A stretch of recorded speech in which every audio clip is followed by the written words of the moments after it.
आज का हमारा टॉपिक है इंट्रोडक्शन टू साइंस। तो अगर हम बात करें साइंस की कि साइंस क्या है, तो साइंस है knowledge about the natural world, यानी जिस दुनिया में हम रह रहे हैं उसके बारे में इल्म का नाम साइंस है। और ये इल्म जो है, ये नॉलेज किस चीज पे डिपेंड करता है या किस चीज पे इन्हिसार करता है, ये इन्हिसार करता है या ये डिपेंड करता है फैक्ट्स के ऊपर, फैक्ट्स यानी हकाइक के ऊपर। और ये हकाइक कैसे हासिल होते हैं या कैसे सीखे जाते हैं? एक्सपेरिमेंट्स के जरिए यानी तजर्बात के जरिए और ऑब्जर्वेशन के जरिए यानी मुशाहिदात के जरिए। तो अगर हम बात करें नेचुरल वर्ल्ड की कि नेचुरल वर्ल्ड क्या है, तो नेचुरल वर्ल्ड क्या है, जैसे अगर हम यहाँ पे इस इमेज में देखें तो हमें दुनिया नज़र आ रही है जिसमें कि एनिमल्स भी हैं, प्लांट्स भी हैं, इसके अलावा छोटे छोटे जानदार जो हमें माइक्रोस्कोप की मदद से नज़र आते हैं वो भी हैं। तो इनके बारे में और इसके अलावा जो स्पेस है, जो खला है और जो एनर्जी है जो जानदार इस्तेमाल करते हैं, तो इन सब चीज़ों के बारे में इल्म का नाम साइंस है। तो साइंटिफिक नॉलेज जो है यानी साइंस का इल्म जो है वो हमें मुख्तलिफ स्टेप्स की मदद से मिलता है, यानी मुख्तलिफ मराहिल होते हैं जिनको तय करके एक साइंटिफिक नॉलेज मिलता है किसी भी चीज के बारे में। तो सबसे पहला स्टेप क्या होता है किसी भी चीज के बारे में नॉलेज के लिए यानी साइंटिफिक नॉलेज के लिए?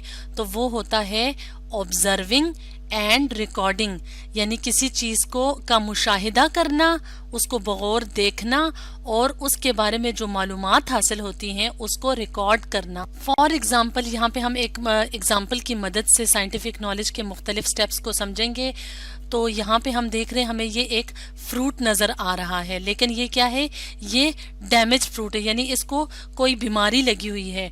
तो अगर कोई पर्सन, कोई बंदा या कोई जो साइंटिस्ट है, साइंसदान, वो इस बीमारी के मुतालिक, इस फ्रूट की इस बीमारी के मुतालिक जानना चाहता है कि इस फ्रूट को ये बीमारी किन हालात में लगती है या किस मौसम में होती है या कौन कौन से इलाके हैं जहाँ पे इस फ्रूट को इस तरह की बीमारी होती है, तो उसके बारे में सारे साइंटिफिक नॉलेज के लिए वो पर्सन या वो साइंसदान क्या करेगा? सबसे पहले उस चीज को, जैसे यहाँ पे फ्रूट दिखाया गया है, उसको ऑब्जर्व करेगा, उसका मुशाहिदा करेगा और उसके बारे में जो मालूमात होंगी तो उसका डाटा रिकॉर्ड करेगा। उसके बाद जो अगला स्टेप होता है, जो अगला मरहला होता है, वो ये होता है कि जब एक दफ़ा एक पर्सन या साइंसदान जो है वो ऑब्जर्व कर लेता है किसी चीज़ के बारे में, जैसे यहाँ पे डिजीज़ है या और डाटा रिकॉर्ड कर लेता है, तो उसके दिमाग में मुख्तलिफ किस्म के सवालात आते हैं। तो क्योंकि हर चीज के बारे में हर पर्सन को नॉलेज नहीं होता, तो इसलिए वो जो बंदा है उसके दिमाग में जो सवालात आएंगे वो उनके जवाब मालूम करने की कोशिश करेगा, किताबें पढ़ के या किसी और पर्सन से वो वाले क्वेश्चंस या उसके बारे में मालूमात लेके।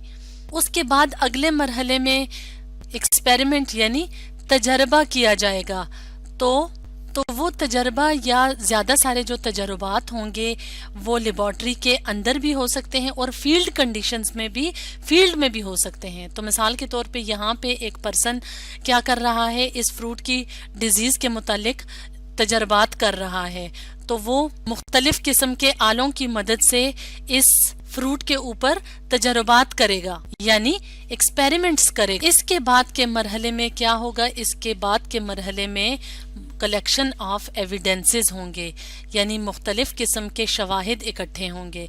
उन मुख्तलिफ किस्म के शवाहिद में क्या है, मजीद और तजर्बात भी हो सकते हैं लेबॉर्ट्री के अंदर या फील्ड के अंदर कि आया जो एक्सपेरिमेंट या तजर्बा किया है वो ठीक है या उसमें कुछ तब्दीलियां करनी चाहिए जिसकी वजह से रिजल्ट्स जो हैं, जो नताइज हैं वो ज्यादा अच्छे आ सकें। और जो जिस चीज के बारे में मालूमात है, जैसे यहाँ पे फ्रूट की डिजीज का तजर्बा किया गया है, तो उससे ये पता चलेगा मुख्तलिफ किस्म के शवाहिद इकट्ठे करके या मजीद और तजर्बात करके कि आया सारे सवालों के जवाब मिल गए हैं या नहीं मिले, या तजर्बा ठीक है या ठीक नहीं है। اس کے بعد جو آخری سٹیپ ہوتا ہے، جو آخری جو مرحلہ ہوتا ہے، تو وہ کیا ہوتا ہے؟ کنکلوژن ڈرا کرنا، یعنی نتیجہ اخذ کرنا کہ آیا جو سائنٹیفک نالج کسی بھی چیز کے بارے میں لیا تھا، جیسے یہاں پہ فروٹ کی ڈیزیز یا فروٹ کی بیماری کے بارے میں جو سائنٹیفک نالج لیا گیا ہے مختلف سٹیپس یا مختلف مرحلوں کی مدد سے، تو آیا وہ ٹھیک ہے یا نہیں ہے؟ تو کنکلوژن میں پتہ چلتا ہے، یعنی نتیجے میں پتہ چلتا ہے کہ جو تجربات کیے گئے تھے اس کا نتیجہ ٹھیک تھا یا نہیں تھا۔ تو اس طرح سے سائنٹیفک نالج کی مدد سے ہمیں نیچرل ورلڈ کے بارے میں علم حاصل ہوتا ہے، اور یہ کیسے ہوتا ہے؟ مختلف تجربات اور مشاہدات کی مدد سے۔